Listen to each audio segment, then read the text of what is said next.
Welcome back, fellow shop rats. Today we're back on the Stitches Challenger, working to try and finish up the driver's side front floor pan area and get those floor pans installed in the car. We're really close. Let's see how much we can accomplish today. Remember, here on this channel, it's just about spending the day with me in the shop, and I share pretty much everything that it takes to put a car back together like this 1970 Dodge Challenger. Let's watch the show intro. We'll see you in 5 seconds. I'm Mike, and this is My Cars Shop.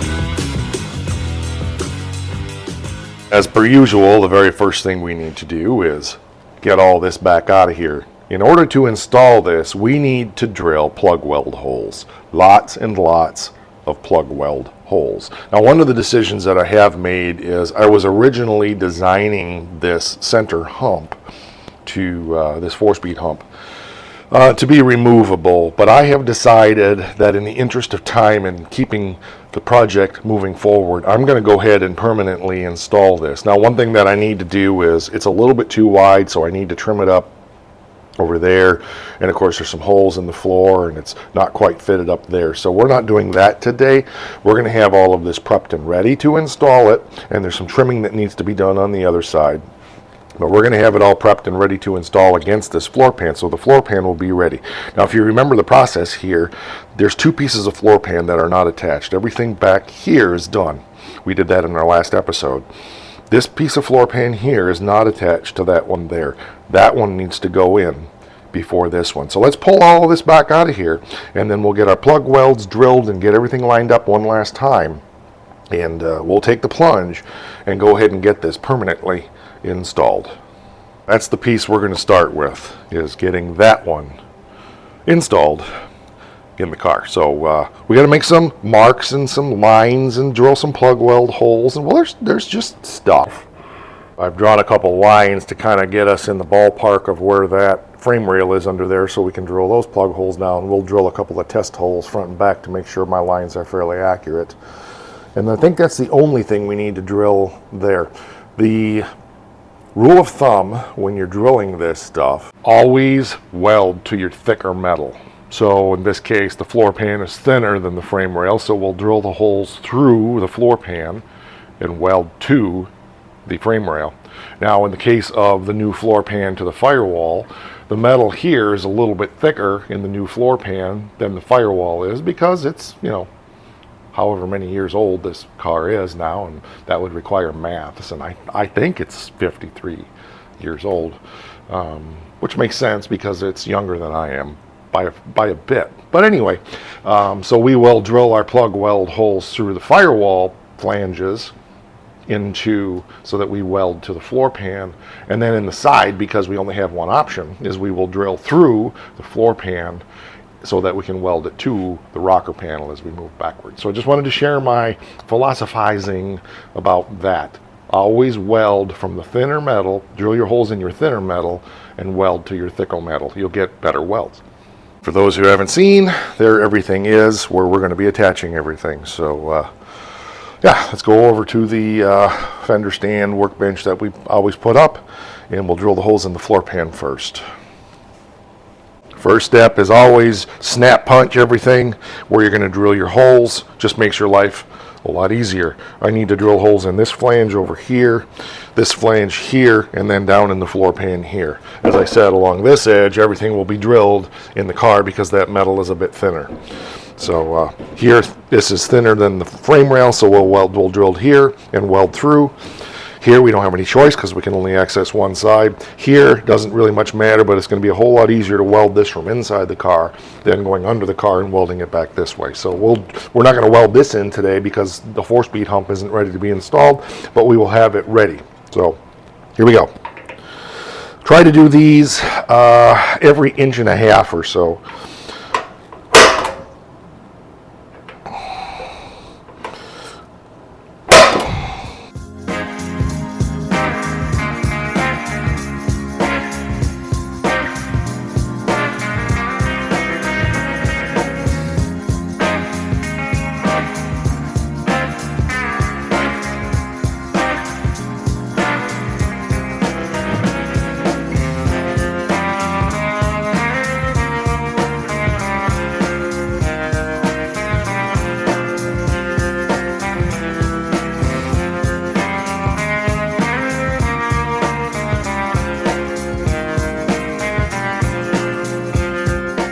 Got them all drilled, and we went through and took a grinder and just touched that up real quick. Both sides of this are dressed and ready to go, so looking pretty good. So now we'll go over to the car and drill the holes that are going to be welded to this. So we got our holes drilled there. We only need to come from about in here, across, down, and then of course across down there as well. So we're good. Half of those were already there from drilling out the previous plug welds, or pinch welds, or whatever you want to call them. You know, I never thought of this till right now, and it's too late, but I do have a spot welder I've never used, and this might have been fun to try, but probably best to just go with what I know at this point, and we'll try that another time, maybe on another project. We're taking a broken off drill bit now and going through, running it backwards to just clean up some of these holes. So all we're doing is trying to get some of the paint off of the material underneath.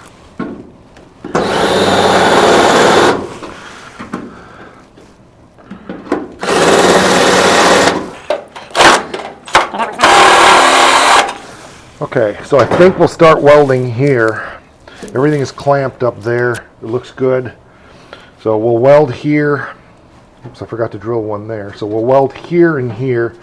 Yeah, that'll work. I'll get a pair of, and we'll just start working our way up there.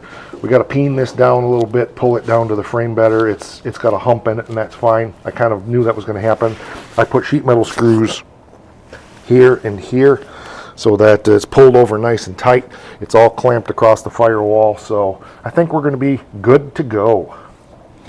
This is the stuff that'll drive you absolutely crazy, and one of the reasons why I do what I do here is share with you the reality of what it's like to just work in a shop every day. When I was welding last time, finishing up the rear floor, I knew I was getting low on the argon CO2 that I need for my welder, but by the gauge I was sure I had enough left for one more session to get this floor spotted in. I went and turned the argon tank on, and it is drier than a popcorn fart. Drier than a popcorn fart. So we're done with that. But we got other stuff we can do, so that's a good thing. But it really, well, it just rots my socks. Now I could go over to the TIG welder and pull the gas tank off of that and try to make do, but this is too structural for me to mess with. So, and I've never tried that before, so some of you guys will say you can't do that, it won't work. Argon CO2 mixture for MIG welding, straight argon for TIG welding. So I don't know without that CO2 in there what would happen and how pure those welds would be. So we're not going to muck with it. Next week we'll have to take that up and get the tank filled. Yay. All right, so let's move on to something else, because again, spending the day in the shop means this is the reality of the way that it is. So what we're going to do is move back and get the seam sealer put on back there where it needs to be. I've got two different types I'm going to use. I've got the Pour 15 patch that I'm going to use in some places, and I've got the cheaper traditional, this is an Auto Body Master seam sealer from Auto Value Parts stores that I'll use in other places. I'll probably use this stuff under the seat in places where it's going to be absolutely zero wear. I'll use this stuff, which basically dries like steel, on the floor pans where it potentially could be worn, especially before we get the interior and stuff in the car. So we'll go through all of this and get this done, and I'm still going to be frustrated because we ran out of our argon CO2. So this comes in a gold box, if I didn't mention that, because it's expensive. This little 4-ounce tube is probably more money than this what I paid for this 10-ounce tube. Now I've noticed recently, like at O'Reilly's and Advance Auto and so forth, a tube like this of their brand is about $18. This was, I think I got this at a pretty good deal on the Amazon thing for about $25 at my local auto parts as a, you know, approved body shop type place that, you know, I get body shop pricing. This was probably more like 12, but with prices as high as they are, who knows. But we're going to start with this, and we're going to use this in some places here and brush it around and stuff like that. They highly recommend that you wear gloves. I normally do, but I'm going to do the right thing and not wear gloves today. because I like to get it all over myself. So we're just going to start up in here and work our way around. Things are pretty clean, so just go along and put it on there.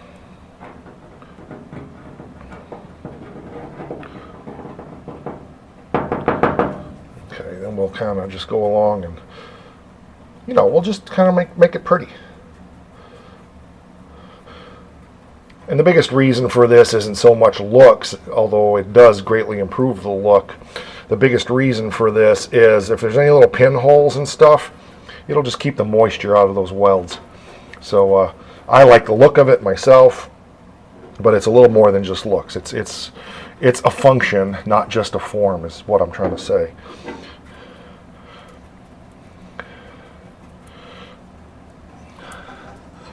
There, I missed. Okay. All right. This is going to be a lot of lather, rinse, and repeat. So I'm not going to, you know, sit here and time lapse. This is what I'm going to say.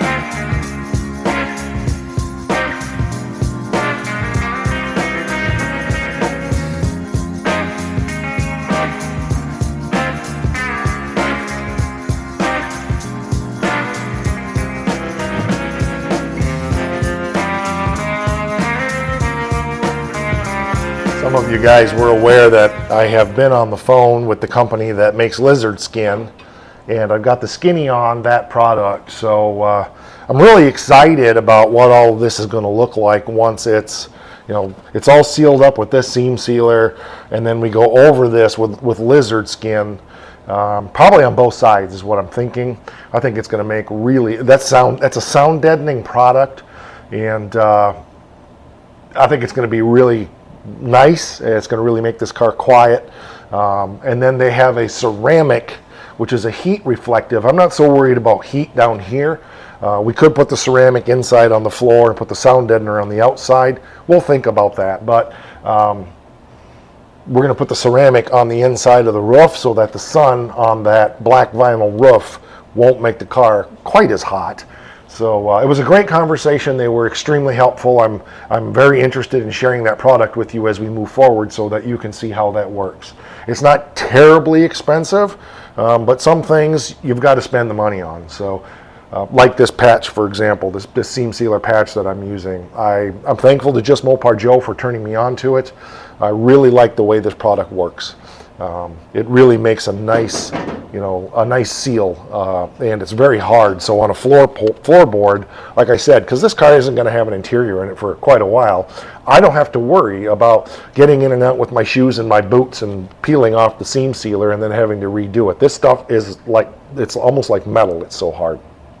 It took me 10 minutes to find one. That wasn't too bad. All right, we're just going to do the same thing here.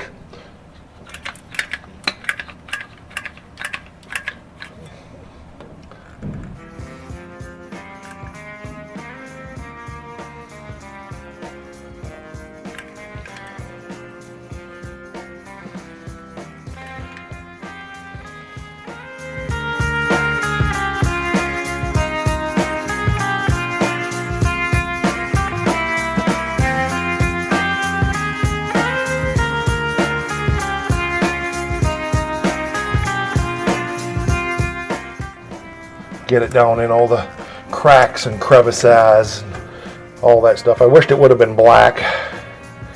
They didn't have any black when I bought this, so.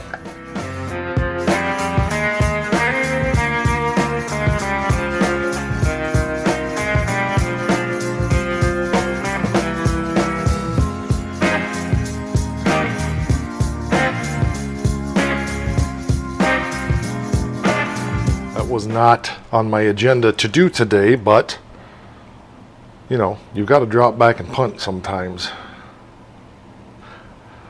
So once that dries, we will get it shot with some black primer or black paint or something, and that'll be good for now. So that's a good little project accomplished. So literally this back part now is 100% done. And we don't even have to finish it up other than shooting it, which will get some gas this week, and hopefully next weekend when I get out here to work again, we can pick up where we left off up here and get that stuff put in the way we were supposed to. I'm a little bit reluctant to do any more prep on this floor pan here until I get that one attached. There's some reasons for that I'll go into in just a second. One of my main reasons for not wanting to go ahead and go further with prepping that last piece of floor pan, there's a little fabricating that needs to be done. I want to do that in place. But I find with, whether it's a fabricated floor pan or a bought one like I have here for the duster, one of the things that I find that happens is every time you take it in and out, things shuffle around just a little bit. They don't always fall exactly back into place. I would rather not start massaging that last piece of fabricated floor pan to fit until I have that fabricated floor pan that's in front of it that we were starting this episode with today, until we have that one really permanently, and I say that in quotes, but permanently installed in the car. Oh yeah, I got to show you something. We had a new project that showed up here at the shop. Well, it's not new. We've been working on it, but you haven't seen it here in the shop. I've just been working on parts. You remember the doors we've been working on the paint a truck for under $500. Well, this is the truck. The GTS is off to storage, and this truck is here so that we can get it knocked out here in the next few weeks. This is not a show job. This is just a quickie get her done. There's the doors over there. They just need a little bit of attention. The box is not here yet. The box is probably going to come once I have the truck painted. But the truck is not bad. I mean, there's no rust holes. I don't have to do any rust repair. And we're not making everything perfectly flat and all of that stuff. It's a work truck. And all we're doing is just a quickie paint job to show you that you can make a vehicle look really respectable with very minimal work. And no, of course, it's gonna be a little friendly. It's probably gonna wave a little bit, but you know, you can make a vehicle like this look really nice for very little money. The exciting thing about this project for me is I'm going to be trying a brand new paint product that I've never used before, and we'll see how that goes. But I'm pretty enthused about it, and been talking to the paint rep, and I'm getting good information. I should have some more information in my email tomorrow, hopefully. I've got some stuff that he sent me already that I printed out, and he's very knowledgeable and answering all of the questions that a moderate professional painter like myself needs to know. I'm not an expert by any means, but I've been doing this since the mid 80s, and I'm just excited about. It's not even an automotive paint. Well, it is an automotive paint, but it's not a traditional automotive paint, and that's what I like about it. And so it's a lot of teasers, but it's a great paint for a product like this. I wouldn't use it on the Challenger. It wouldn't turn out like the Charger has or the 47 Ford. We'll stick with our high quality paints for show cars, but this isn't a show car. It's not a show truck. So yeah, tease, more coming.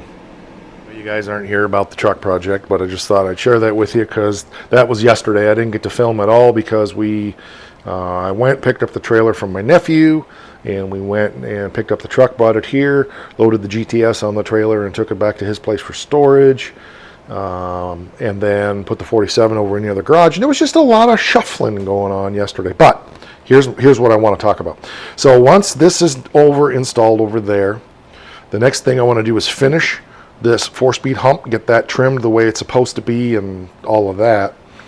And then I think I'm just going to continue to work my way this way, and then we'll work our way back, and we will finish up with these 2 floor pans that we already have from another car and putting those in here. So I don't think this is going to take terribly long because I've learned a lot over there. So, and this isn't nearly, there was nothing over there, if you remember that was just completely gone. I have stuff to work from here. Some of this I could patch if I wanted. I could reuse some of this like in here and just make a patch for here. So I'm not totally sure how or what I'm going to do here yet, but as you know, we'll figure it out once we get here. But I think we're going to just continue that, get that in. We'll probably come over here and do the firewall and just start working our way back. The transformation from this point forward is going to be very significant. Once that's done, I think we'll go ahead and get the floor pan in the trunk. then we can get this all underside of the car lizard skinned and clean up the engine compartment, and the car will, well, we got to do some work on the roof while it's still on the rotisserie, but I'm starting to see light at the end of the tunnel on getting this thing back off of the rotisserie. Let's show you the roof. You can see that we need to clean all of that up. There's just, you know, there's some work to do. Yes, I could have put a roof skin on it. I didn't want to. Why? This one's not bad. It's got a little bit of oil canning. I've got some reinforcement bars that I might put on it, but remember, this is a vinyl top car, so having a perfect roof really isn't that essential. But the beauty of this thing is I can flip this car up on its side and just give that a good cleanup, and I might go with a little bit more aggressive rust treatment on this than what I've been using on the rest of the car. I'm not sure yet, but I also have some work to do in here, but I have this piece of roof coming, or this piece of sill. One of our wonderful supporters of the channel, Bird's Do-It-Yourself Garage, he's got this piece off of one that he had, so we may have to cut into the roof up in here a little bit to replace this, but we'll get this piece. The other side is actually pretty good, so I think we're going to be in good shape. Another thing that's going to happen that's going to really make this feel like we're moving forward a lot is to get this engine compartment cleaned up and in primer, and we got AC stuff to take out and so forth. This will probably just be a one-day project to get this all stripped down, and then we'll make a decision on whether we're going to sandblast it or if we're going to just wire brush it, or I don't know what we're going to do. But we're definitely going to do something when we do it. And again, we've got to cut out these up in here on both sides because we have some rust holes that the water cowl area up in there, the drainage cowl's got some holes in it, and we'll have foot washing if we don't get that taken care of. The other area that is going to need a lot of work is the back window channel all the way around. But that doesn't have to be done on the rotisserie. That's the beautiful thing. That's just, well, it's just piddly work, and having a trunk floor in it that I can jump up in and work on it up there, even if the car's back on its own wheels, which is what my hope would be, will make short work of all of that. But the goal is still to have this off of the rotisserie and back on its own wheels by spring. We'll see if that happens or not, but it's fun. Like I said, we're seeing the light at the end of the tunnel. The project is feeling a little bit less overwhelming than it did.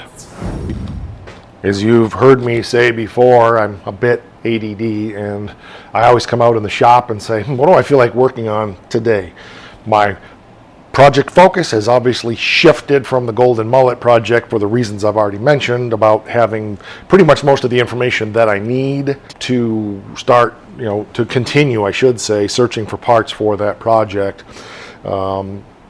Fabricating that little oil pan on my valve grinder, which is the episode that actually aired today. For you guys, it's a month ago.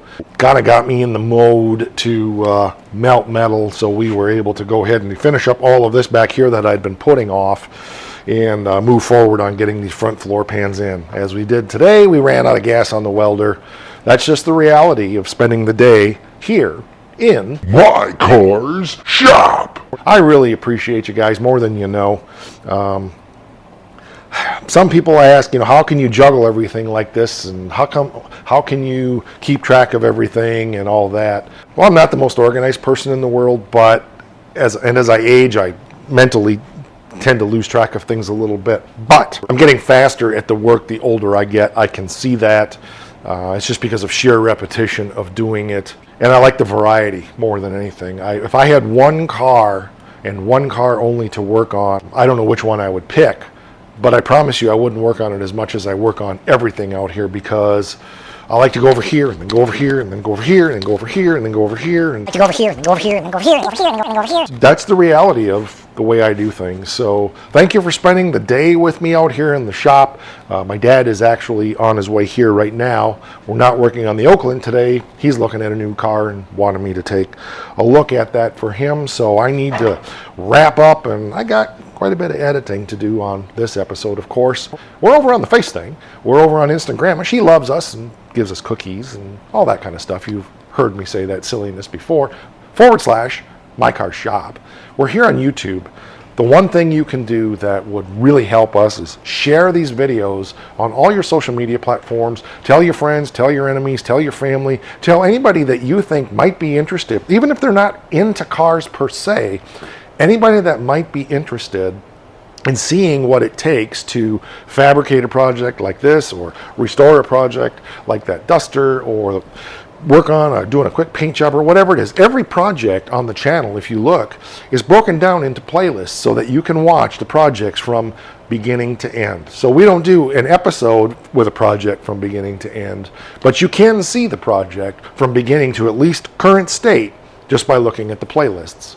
That'll do it. And one more thing, and everybody that's here in the shop knows what that is. It's a shop rat thing. We all love it because we've got to Rock!